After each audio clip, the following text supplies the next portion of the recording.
Os pinguins de Magalhães é também conhecido como naufragado e pato marinho. É um pinguim sul-americano característico de águas temperadas e de temperaturas entre 15 graus centígrados e abaixo de 0 graus centígrado.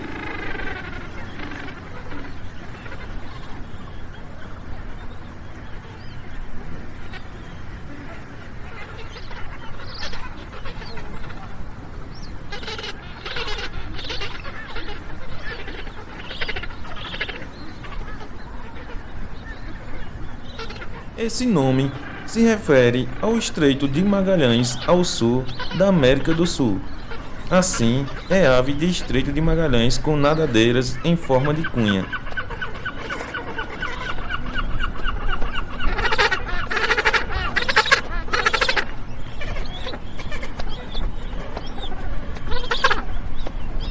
O pinguim de Magalhães tem estrutura média de 70 centímetros e seu peso varia entre 4 a 6 kg. Sua temperatura corporal varia entre 39 a 41 graus Celsius.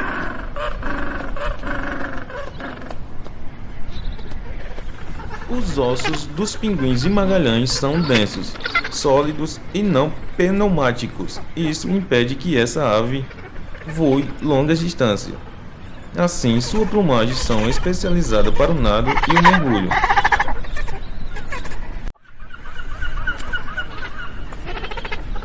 Essas aves vivem em torno de 25 anos.